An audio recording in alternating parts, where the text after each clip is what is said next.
A pneumonia, ela mata uma criança menor de 5 anos de idade a cada 39 segundos. Só no ano passado, 800 faleceram por causa dessa doença. E então, é sobre mais desse assunto, desse problema, que nós vamos conversar agora com a pneumologista pediátrica, a doutora Jussara Rezende, e também com o médico pediatra e também nutrólogo, doutor Flávio Capanema. Bom dia, doutor Flávio. Bom dia, Sérgio. Doutor Jussara, bom dia. Tudo bem com vocês? Tudo jóia. Joia. Pessoal, olha só, a gente pensar num número como esse. Uma criança a cada 39 segundos. Só para fazer essa chamada aqui, então, quase que 2 já morreram. É isso mesmo? É esse mesmo número. A pneumonia realmente é algo que preocupa muito em termos de saúde pública mundialmente, principalmente nos países em desenvolvimento. Esse número ele é mais ainda alarmante. E aí, hoje, por exemplo, pensando aqui, esse número de 1 a cada 39 segundos é um número mundial ou só regionalizado, só o Brasil? Na verdade, esse número é mundial, né? Uma estatística mundial, na qual o país, né, o Brasil, também contribui para esse número, mas a gente vê que é uma estimativa mundial. É verdade que a pneumonia é de fato, essa gripe mal curada? Não só. Na verdade, assim, a pneumonia está muito relacionada aos processos infecciosos prévios, os respiratórios, que são os resfriados comuns, e pode sim evoluir para um quadro de pneumonia, mas outras vezes também não. Ela já é uma manifestação inicial de um quadro realmente, pneumonia. Então, não necessariamente essa gripe mal curada. Então, vamos aproveitar aqui essa mesma condição. Vamos explicar para o pessoal essa pneumonia no geral, para que o pessoal entenda o que é, então, a pneumonia, como essa relação causa e efeito. Tá. A pneumonia, então, o que a gente vai ficar atento nesse quadro? No caso das crianças, são aquelas crianças que elas iniciam com um quadro de tosse, febre, muitas das vezes febre alta, persistente, e evolui com cansaço, desconforto na hora de respirar. E então pode ser feito esse diagnóstico, que aí a gente, tanto com a clínica como os exames, a gente faz para ter essa elucidação.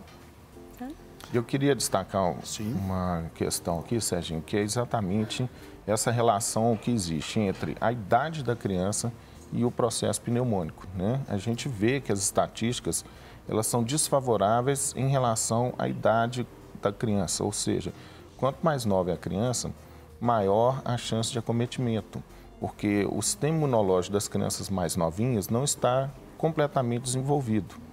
E aí é a oportunidade que se abre para que esses vírus ou essas bactérias se aproveitem de uma imunidade ainda não completa nessas crianças para poder se alojar e fazer todo esse estrago que a pneumonia faz nessas crianças mais jovens. Além, então, desse fator aí da idade, doutor, e os fatores também ambientais? Aí comente para a gente. Isso é muito importante, né? Eu estava conversando há pouco aqui com a Jussara. De fato, a gente vê que a pneumonia está muito relacionada com o ambiente e com o modo de vida da população, né? Por exemplo, áreas poluídas, né? Regiões onde a gente tem um índice de poluição mais alto, né? Por exemplo, épocas do ano, né? A pneumonia ela tem a sua característica de maior incidência no inverno, né? Em decorrência do quê? Da baixa qualidade do ar, né? Sobretudo no inverno, onde a gente vê essa concentração de poluentes muito alta, né? A gente tem que lembrar ambientes onde tem o fumante, né? O tabagista, né? Então, pessoas que fumam trazem para dentro da casa maior risco para essas crianças, né? A gente tem que destacar, por exemplo, a cobertura vacinal, né? Crianças que são vacinadas, elas têm mais proteção, crianças que não são vacinadas têm menos proteção. Aleitamento materno, por exemplo, outro fator muito interessante. É a melhor vacina, né? Exatamente. Crianças que se alimentam, né? Que se amamentam no tempo correto, né? 6 meses exclusivo e 2 anos ou mais complementado, a gente sabe que o aleitamento materno traz fatores, né, Jussara, muito importantes para que a gente veja essa imunidade mais desenvolvida. E completando só um pouco dessa questão, que o Flávio colocou muito bem, essa época do ano que é propícia, que é a época do inverno. E uma das questões que a gente tem sempre que levar em consideração é que um outro fator é que nessa época do ano a gente tende a ficar mais em locais fechados, principalmente em aglomerações. E esse é um grande fator de risco para a questão da transmissão da pneumonia. Agora, ainda a pneumonia, ela é uma, como é que fala? É uma epidemia esquecida, ela toma essa alcunha e essa designação ainda, mesmo na era da informação? Na verdade, a epidemia não seria a palavra mais correta, mas a gente pode dizer que assim, ela ainda é uma doença de uma prevalência muito intensa na população. A gente esperaria que com a melhora das condições de vida da nossa população, que esses índices estivessem decrescentes, mas pelo contrário, o que a gente vê é que mantém-se, né, altos índices de acometimento da população, fazendo supor que existe algo a mais a ser feito, né? E dentro disso, por exemplo, só para dar uma esticada aqui, dar uma voltinha no nosso assunto, como aqui iniciamos falando sobre a questão das crianças menores de 5 anos, a faixa etária, por exemplo, dos idosos, ela também assume essa proeminência aí também? A questão do idoso é muito importante, porque eles também têm uma imunidade mais comprometida. Eu acho que a doutora Jussara pode falar bem a respeito disso, né, Jussara?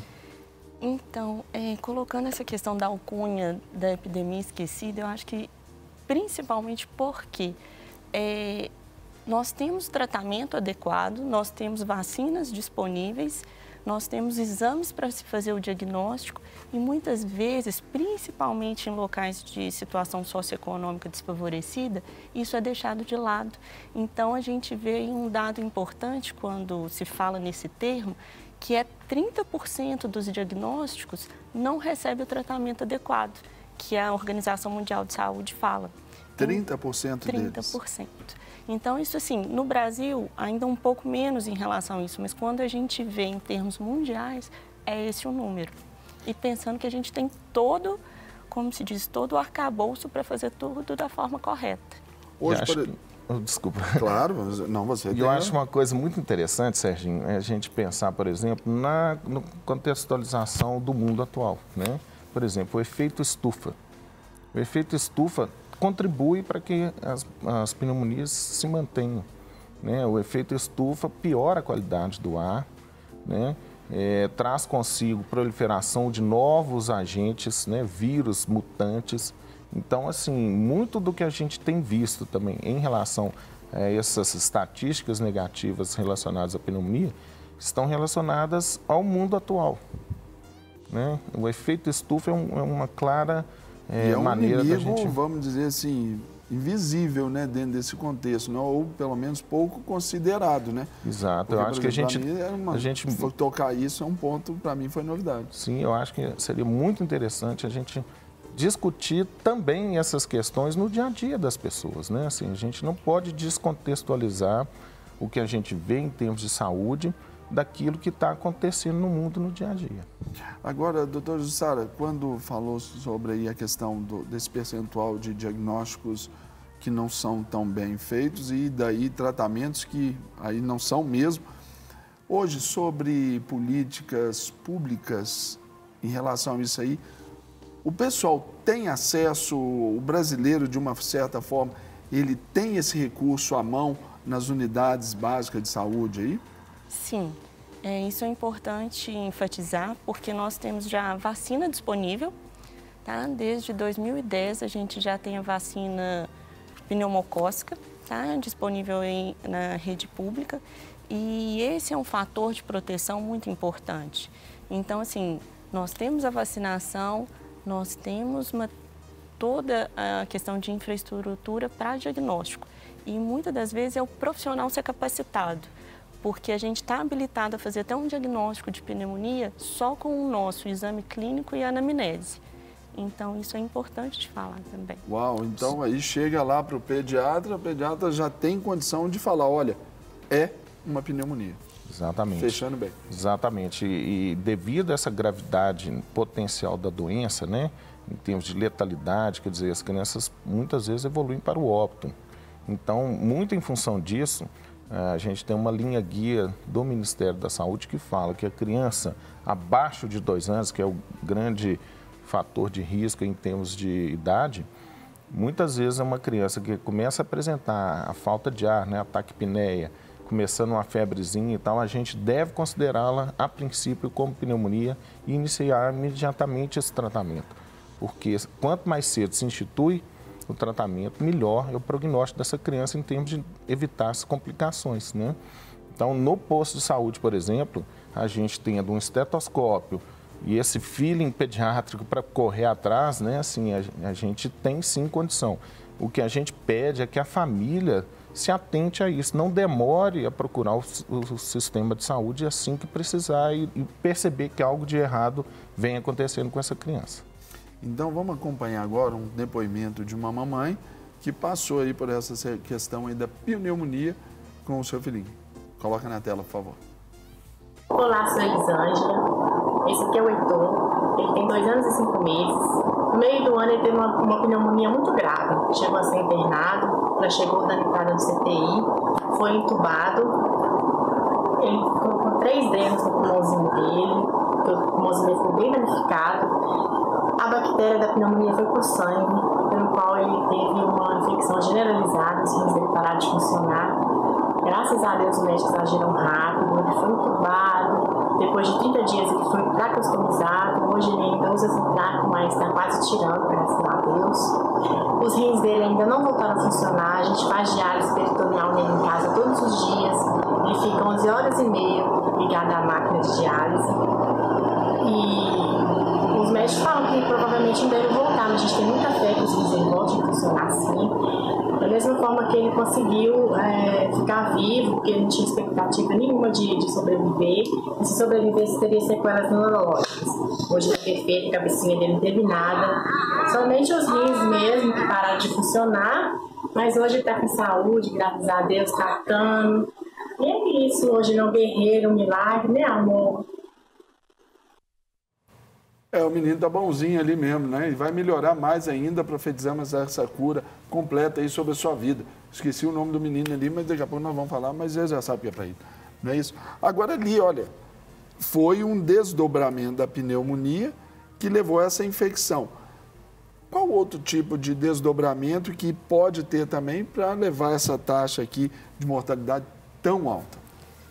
Algumas das complicações da pneumonia é o que popularmente o pessoal chama de água no pulmão, que é o derrame pleural. É uma complicação que pode acontecer e, além disso, que foi o caso dessa criança, é de uma complicação sistêmica, ou seja, a bactéria que estava inicialmente no pulmão, ela teve uma manifestação para todo o corpo, todo o organismo. Não quer ficar um segundo por fora da nossa programação? Agora você pode nos acompanhar através das plataformas digitais. Não perca tempo, acesse, curta e siga-nos. Fique por dentro de tudo o que acontece por aqui. Rede Super, inspirando você.